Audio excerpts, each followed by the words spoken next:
What's good, everybody? Salty here. Today we're gonna do some petty revenge. This one's a pretty good one.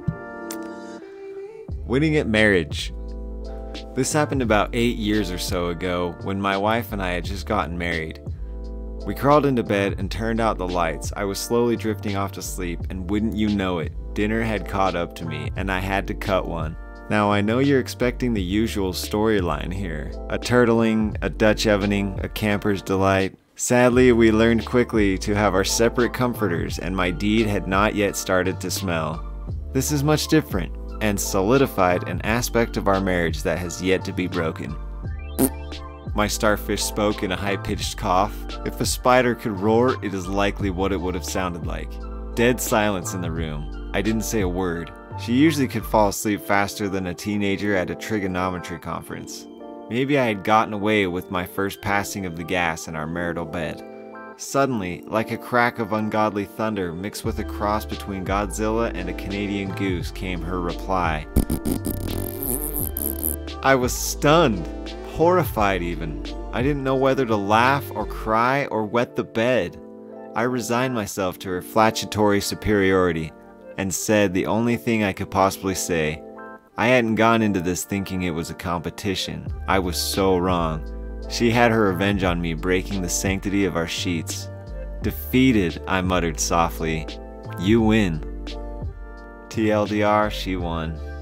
That one's epic. I don't know why, I love it. It's written very well. Some people say girls don't fart, but definitely don't agree with those people. Accuse me of public urination? Good luck getting my parking spot, lady. I just love this title. Like, what an awesome title. It's just way random. A couple of months ago, during the first half of my workday, my belt broke as I was buckling it back after using the restroom. So at my lunch, I run to the local Wally World and pick up a cheap replacement until I can buy a higher quality one. Go in, buy a belt, then head back to my car. I get back to my car and put the belt on while standing at my car. As I'm putting on the belt, I notice a car has stopped in the aisle waiting on me to back out. It was busy and the lot was full, but I had lucked into the first spot next to the handicapped space. Primo spot. I guess she got annoyed with waiting, and as I was finishing putting my belt on, I guess she thought that I had decided to just piss in the parking lot in the middle of the day. She rolls her window down to confront me. She will be IL equals idiot lady. Idiot lady. Did you just piss in the parking lot? Me? What? What are you talking about? You did. You just pissed in this parking lot. Disgusting. Hey, dumbass, who the hell pisses in the middle of the parking lot? I was putting on a belt I just bought. Mind your own damn business. Bullshit. You just pissed in the parking lot. Lady, you're a moron. I hope you aren't planning on getting this parking spot, because you ain't getting it. Like hell I ain't. Then the standoff begins. No way in hell I'm letting her get this space, even if I have to sit here all afternoon. We sit there 5 minutes, 10 minutes, at least 15 minutes, with her even complaining to a cart wrangler about it. He doesn't do anything, of course. Then I see my chance. A big truck parked about 5 or 6 spots further down the aisle is leaving and needs space to back out, and she is blocking him from doing so. She backs up a bit and also gets closer to the cars on the other side of the aisle, so the truck has room to back out. This allows another car coming up the aisle to get behind the truck.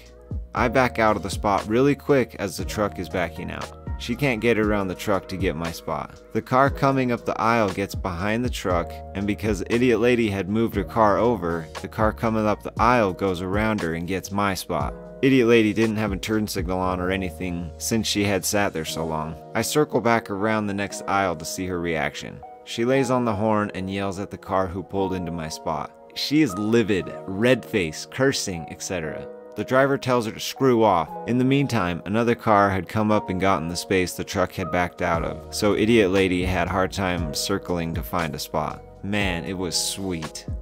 I can't believe she sat there for 5, 10, 15 minutes when she could have been in the store. Probably been out of the store by that time. Just saying. Insult me in a different language? You have a nice surprise waiting for you. Having dinner with my family, the story was brought up that I think belongs here with a mix of justice served.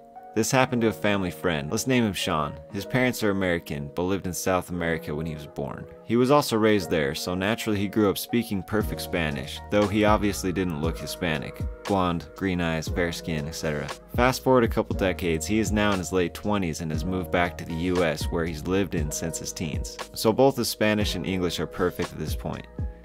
He goes to a certain Mexican fast food place, let's call it E. coli, where employees add your ingredients down the line and pay you at the end. I wonder what restaurant that is.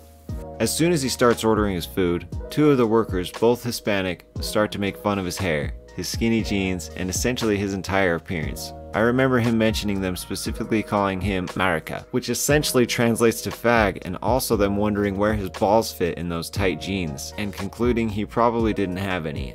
All while subtly laughing and still maintaining a professional demeanor as they fill his bowl. Sean was able to stay composed and quiet and acted completely oblivious to everything they were saying and just carried on down the line ordering. By the time he gets to the cash register, the cashier, who was not one of the two employees, rings him out. That's when he calmly asks the cashier to call over the two employees, which they did since there was no line at the time. When the employees come, wondering what was up, Sean says in English, "I really appreciate the service both of you have provided. Your commentary was also top-notch. Now, if you would be so kind," and then without missing a beat he says in perfect zero-accent Spanish, "Me pueden llamar a su jefe." which translates to, "Could you call over your boss?" Sadly, I wasn't there, but he says their reactions is a moment he will never forget. The manager gave him 10 gift cards to the restaurant as well as not having to pay for that meal. And living close to that specific location, he never saw those two employees again. I for one can't speak any Spanish, so I'm sure I get made fun of, but you know, maybe I should learn how to speak some Spanish.